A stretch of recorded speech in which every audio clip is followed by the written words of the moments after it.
The wide receiver position may have a ton of options in fantasy football, but it may be the biggest headache in fantasy football. There are so many stud wide receivers that we just have no idea what to do with right now. But instead of overthinking it, let's just take a look at all the information we currently have and build our top 36 wide receiver rankings for week 11. Now, before we dive into week 11, what were some of my bigger hits and misses from week 10? Let's take a look at those first. And when it comes to the hits, how about Terry McLaurin, Juwan Jennings, and Jalen Waddle? For Terry McLaurin, had him ranked as the wide receiver 15 last week. He finished at the wide receiver 14, really nailed what we thought his production was going to be. How about Juwan Jennings? I kept him up inside the top 25 last week. I expected him to return and have an immediate role, and he did. And then Jalen Waddle. I had so many comments on last week's video talking about how I must have forgotten Jalen Waddle. First off, in my 8 years of doing this, I've never forgotten a player. But secondly, the guy hasn't had over 60 yards receiving since week 1, and once again, he finished outside the top 30 in week 10, so we had him ranked correctly. But I had some big time misses as well. Calvin Ridley, Cooper Kupp, Deebo Samuel. Now, was Calvin Ridley, is that the new norm? Or was it a fluke last week? How about Cooper Kupp? He caught everything thrown his way. Puka just had double the volume. And then Deebo Samuel. As of right now, it looks like he would prefer to push his teammates than score us a butt ton of fantasy points. I for sure had Kupp and Samuel ranked too high and Calvin Ridley too low. But now let's move on from week 10 and dive into the week 11 wide receiver rankings starting in tier 1. And when we pull up tier 1, we see the likes of Jamar Chase, Amon-Ra St. Brown, Justin Jefferson, AJ Brown, George Pickens, and Puka Nacua. Now for Jamar Chase, he's going up against the Chargers. He's the current number 1 wide receiver in fantasy football and has 52 more points than the wide receiver 2. He has 3 games this year with over 26 fantasy points and 11 plus targets in 3 straight. But this will be the toughest matchup that he's had the last few weeks, and we're really waiting to find out whether or not T. Higgins returns in week 11 or not. But as of right now, Jamar Chase stays at the top. Then Amon-Ra St. Brown going up against Jacksonville. It's crazy that he has a touchdown in every single game since week 3. He's the current wide receiver 7 overall, has 6 plus receptions in 3 of his last 4 games, and now gets a great matchup going up against Jacksonville, who allows the 6th most fantasy points per game to the wide receiver position. Then we move down to Justin Jefferson going up against Tennessee. Let's just hope that whatever the hell that was in week 10 from Sam Darnold never shows its face again. Tennessee is tough against wide receivers, but that secondary is banged up, so I expect Jefferson to be fed once again. Then we move down to AJ Brown going up against Washington, and it seems like nowadays most of the touchdowns in Philadelphia are Jalen Hurts rushing touchdowns, but Washington allows over 27 fantasy points per game to wide receivers, and AJ Brown has 5 touchdowns in 4 career games against Washington, so I put him at number 4 overall this week. Then we move down to George Pickens, probably the highest I've ever ranked him, going up against Baltimore, and I can't be the only one that saw what Jamar Chase did last week to Baltimore and then not be crazy excited about George Pickens this week. We know that Russ is going to force him some chances down the field, and no team in the NFL allows more fantasy points per game to the wide receiver position than Baltimore. Plus, we know the running game and Najee Harris a little bit banged up right now. And then to round out tier 1, we got Puka Nacua. The volume alone makes him a Verge top 12 play weekly, but he still hasn't been able to find the end zone, and touchdowns weren't a big part of his game last year. Now, this is not the most difficult matchup for Puka Nacua, and with him seeing double-digit targets weekly, even though Cooper Kupp is taking away a little bit of the ceiling, right now Puka Nacua has the slightly higher upside. Which now brings us down to tier 2. Nico Collins, Terry McLaurin, Cooper Kupp, Garrett Wilson, Deebo Samuel, DeAndre Hopkins, and Courtland Sutton. Now for Nico Collins, he's going up against Dallas, and all signs are pointing to him playing this week. He hasn't played in the game since week 5, but Houston desperately needs him in this offense. Dallas allows the 13th most fantasy points per game to the wide receiver position, and this could be a great chance for him to return and pop off. Then we got Terry McLaurin going up against Philadelphia. The current wide receiver 5 overall, averaging almost 13 fantasy points per game. He's had at least 90 yards or a touchdown in 8 straight ball games, and we know it's easier to throw on Philadelphia than it is to run on Philadelphia, and I really believe there's a good chance in this ball game to have it turn into a shootout. Then at number 9, we go down to Cooper Kupp going up against New England. 21 targets, 18 receptions, and 184 yards over his last 2 games. Now Puka still seems to be the volume guy in this offense, but Cooper Kupp is the safety blanket.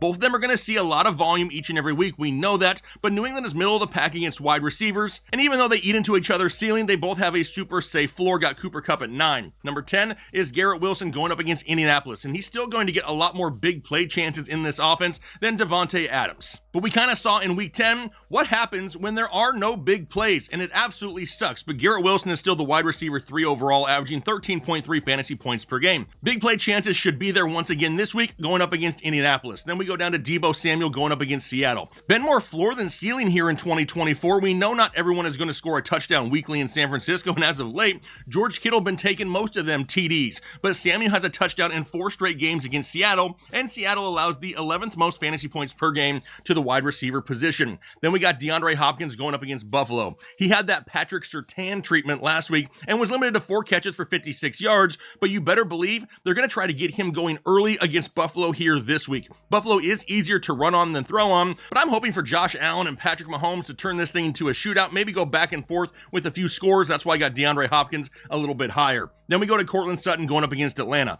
All the way up to wide receiver 16 overall on the season, has scored at least 13 fantasy points in 5 of his last 7 games, has had 9+ targets in 3 straight, and he's the number 1 target of Bo Nix, who's playing great football right now. Add in the fact they're going up against Atlanta, who allows the 9th most fantasy points per game to the wide receiver position. I got Cortland Sutton right here at the bottom of tier 2, which leads us to tier 3. And full disclosure, I absolutely hate tier 3. There are 7 studs in this tier that honestly, no one on planet Earth has any idea what to do with this week. Now you're going to see Calvin Ridley and Cedric Tillman, DK Metcalf, Devontae Adams, Tyreek Hill, CeeDee Lamb, Zay Flowers, Jaden Reed, and Drake London. Now for Calvin Ridley, he's going up against Minnesota, and he has been so much better since D-Hop was traded. He's actually up to the wide receiver 24 overall on the season. Now a matchup going up against Minnesota, who's tough to run on, but they allow the 3rd most fantasy points per game to the wide receiver position. Then we got Cedric Tillman going up against New Orleans. He's coming off the bye and hoping to pick up where he left off. 3 straight games with at least 9 targets,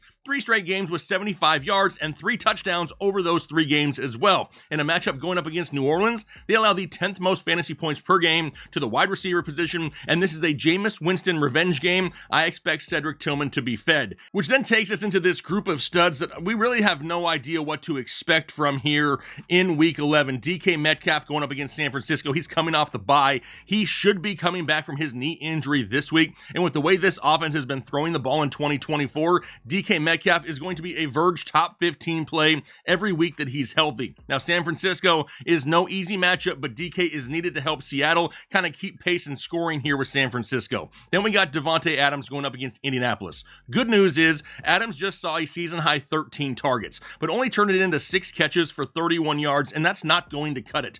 Dude is really a 37-yard touchdown away from being completely fantasy irrelevant since joining the Jets. Now this is not a bad matchup, and 10+ targets are still on the table, and that's why he's still inside the top 20. How about Tyreek Hill going up against Las Vegas? Obviously, he's not 100% healthy. He just had a season low in targets with only 4, but here's the problem. Miami can't really afford to lose many more games. If they do, they're more than likely going to shut Tyreek Hill down. They really don't want to make this injury worse in games that really don't matter. And this is a tough matchup going up against Las Vegas, who allows the 5th fewest fantasy points per game to the wide receiver position. Between the injury and the tough matchup, I put him right here in the middle of tier 3 because honestly, who knows what he could do? He could pop off and score 30. He could score you 3 this week. Same thing for CeeDee Lamb going up against Houston. Targets are great, but when they aren't catchable, they're useless. We said last week that we expect him to be right around 10 targets a game with Cooper Rush. He got 10 targets. The problem, he turned it into 6 catches for 21 yards, an average of 3.5 yards per reception. This offense is going to struggle, and touchdowns aren't going to be very frequent. Now, this is a good matchup going up against Houston. They allow the 7th most fantasy points per game to opposing wide receivers, and that's why CeeDee Lamb's still inside the top 20. How about Zay Flowers? He's going up against Pittsburgh. He's the current wide receiver 9 overall on the season, but he's really been all or nothing the last 7 weeks. He's either been over 115 yards receiving or under 35 yards in all 7 of those games. Now, Pittsburgh is easier to throw on than run on, but overall, this isn't the greatest of matchups for Zay Flowers this week. How about Jaden Reed going up against Chicago? He's coming off the bye, and what Jaden Reed is going to show up here after their bye week. The Green Bay offense is fully healthy, but the Bears allow the 2nd fewest fantasy points per game to the wide receiver position. He's going to need some big plays this week to help your fantasy football team. The good side of that is he does have a catch of at least 40 or more yards in 5 of the 9 games this season, which leaves us with only Drake London in this tier now, and obviously a lot of people want Drake London higher, but he's going up against Denver, and he seemed to play fine with the hip injury in week 10, but now he gets a matchup going up against Patrick Surtain in Denver, and that's one of the toughest matchups in the league. Patrick Surtain has only allowed 139 yards receiving the entire season. So it's really hard to get excited for Drake London in that type of matchup, but I can hear a lot of people out there, they're going to be thinking I'm sleeping on Zay Flowers or Jaden Reed or Drake London, CeeDee Lamb, Tyreek Hill. I'm sure a lot of people are going to think that, but honestly, all of these guys are so boom or bust for us to really feel comfortable putting them higher. So let's move down to tier 4 now, where we have Devontae Smith, Darnell Mooney, Khalil Shakir, Juwan Jennings, Tank Dell, Josh Downs, and Jamison Williams. For Devontae Smith, he's going against Washington. And back to all or nothing Smitty. In his last 4 games, he's had 2 games under 3 fantasy points and 2 games over 16 fantasy points. So really, boom or bust. The offense as a whole is healthy enough to be on the field together, and that's going to take away some of that weekly safety. Really similar to what we see in San Francisco each and every week. So many options. Not everyone can score a touchdown every single week, but this matchup going up against Washington, who allows close to the league average to opposing wide receivers, should give Devontae Smith an opportunity for potentially a big play. How about Darnell Mooney going up against Denver?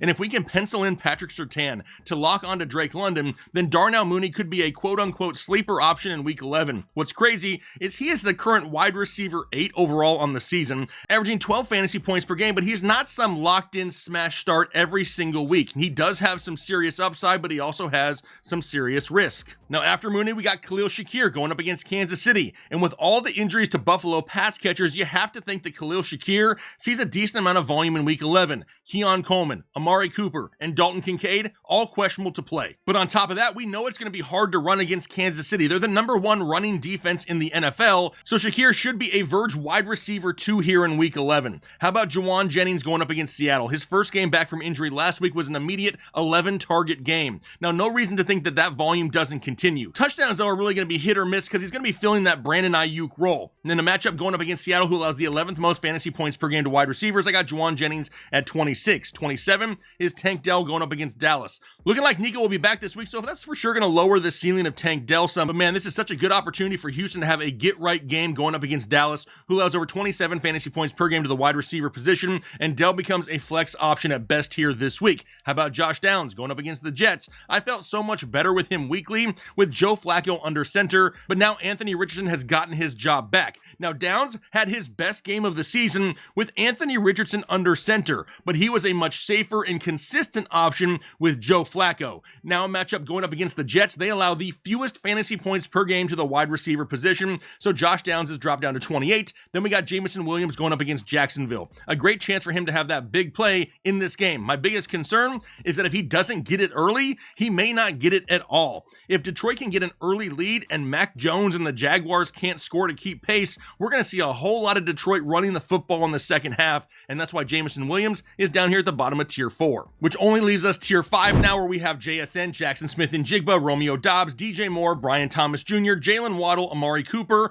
and T. Higgins. For JSN, he's going up against San Francisco, coming off the bye and had a huge game 2 weeks ago against the Rams, but now it looks like DK Metcalf should be back this week, which means it's going to be hard for JSN to go out there and get 10 plus targets. In their last matchup a couple weeks ago, he had 9 targets, 5 catches, 53 yards, and I expect something similar this week. How about Romeo Doubs going up against Chicago? Another guy coming off the bye week and should slot back in as the chain mover in this offense. Not really the big play guy that Jaden Reed is, and this really isn't the best matchup going up against Chicago, who does allow the second fewest fantasy points per game to wide receivers. That's why Romeo Doubs is down inside tier 5. Then we got DJ Moore going up against Green Bay. And does the change at offensive coordinator really help this offense? I mean, it can't hurt any worse, right? DJ Moore hasn't had over 65 yards in a game since week 5, but he is still the best receiving option in this offense. And those guys tend to be relied upon a little bit more during coaching changes. He's still risky, and that's why he's all the way down here. How about Brian Thomas Jr. going up against Detroit? Well,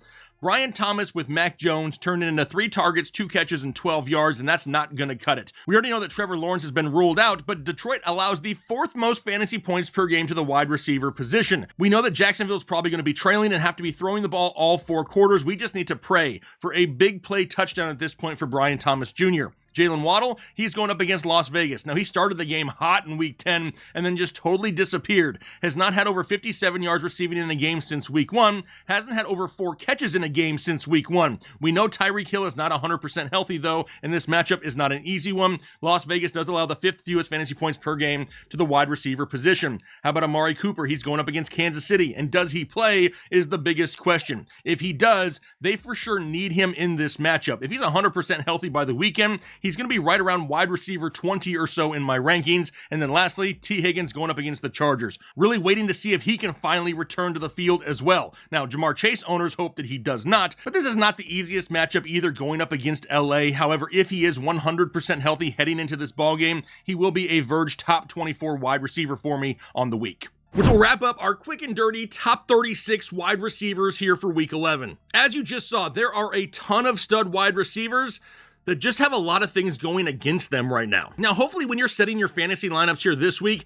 you have a decent mixture of safety and risk. Give yourself that solid base. Sprinkle in the risk a little bit and just hope someone pops off. Now, if you enjoyed today's show, do me a favor by hitting the like button if you haven't already, and then consider subscribing to the channel if you're not a member of Headliner Nation. Because if you're looking for a community that's not full of a bunch of toxic D-bags online, this is where you need to stay. But I'm gonna go ahead and get out for the day. Hopefully you enjoy the rest of your day though, and then most importantly, do your part to make the world a better place. Analytics off the chain, other channels not the same. Jake and Kyle, you know the name. Headliner Nation, we running the game.